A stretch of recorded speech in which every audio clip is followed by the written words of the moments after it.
Friends welcome to AHT times channel. Friends మన యొక్క తెలంగాణ రాష్ట్ర వ్యాప్తంగా రేపైతే బంద్ అయితే నిర్వహించబోతున్నారు. ఈ బంద్ కారణం మనకు స్కూల్స్ కానివచ్చు, అలాగే బస్సులు కానివచ్చు అయితే మూసివేయబోతున్నారండి.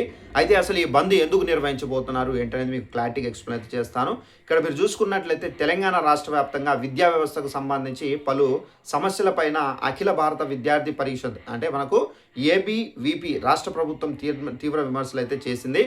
ప్రభుత్వాన్ని ప్రశ్నిస్తూ మనకు రేపైతే రాష్ట్ర వ్యాప్తంగా పాఠశాల బంద్ అయితే నిర్వహించాలని చెప్పేసి పిలుపునిచ్చారు. ఇక వరంగల్లో నిర్వహించినటువంటి మీడియా సమావేశంలో ఏబీవీపీ రాష్ట్ర నాయకులు బంద్కి సంబంధించినటువంటి వివరాలను ప్రకటించారు.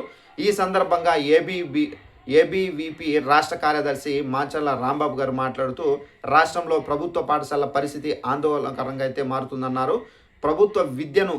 ప్రభుత్వ విద్యను బలోపేతం చేయాల్సిన సమయంలో దానికి అవసరమైనటువంటి ప్రాధాన్యం ఇవ్వడం లేదని చెప్పేసి విమర్శించారు. సో ముఖ్యంగా ప్రభుత్వ పాఠశాల భవిష్యత్తుపై స్పష్టమైన ప్రణాళిక లేకపోవడం వల్లే విద్యార్థులు ఇబ్బందులు ఎదుర్కొంటున్నారని చెప్పేసి ఇక్కడ చెబుతున్నారు.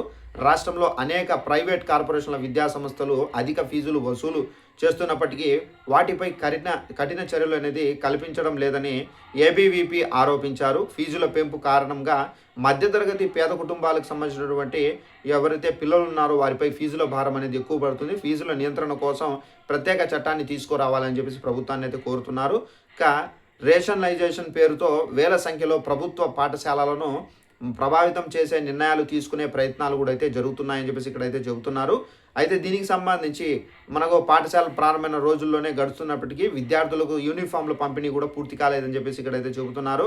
అలాగే ప్రభుత్వ పాఠశాలలో మౌలిక వసతుల కొరత, గురుకుల పాఠశాలలో శాశ్వత భవనాల సమస్య, విద్యార్థులకు సంబంధించినటువంటి అందించే ఆహార నాణ్యత లోపం అనేది ఈ విధంగా ఉందని చెప్పేసి వీటికి సంబంధించి ఈ కారణాల వల్ల మనకు తెలంగాణ రాష్ట్ర వ్యాప్తంగా రేపైతే బంద్ అయితే నిర్వహించబోతున్నారు. సో బంద్ నిర్వహించేటువంటి ఎవరైతే కార్యకర్తలు ఉన్నారో వారందరూ ఏంటంటే బస్సులను కూడా అడ్డుకుంటారు. బస్సులు కూడా టైంకి రాకపోవడము, సో ప్రయాణికులకు చాలా వరకు ఇబ్బందిగా అయితే మారుతుంది. సో దీని కారణంగా అయితే మనకు బంద్ అయితే ఉండబోతుందండి తెలంగాణ రాష్ట్ర వ్యాప్తంగా. ఈ వీడియో నచ్చినట్లయితే లైక్ చేసుకొని ఛానల్ను ఫాలో అవుతుండండి. Thanks for watching this video. All the best.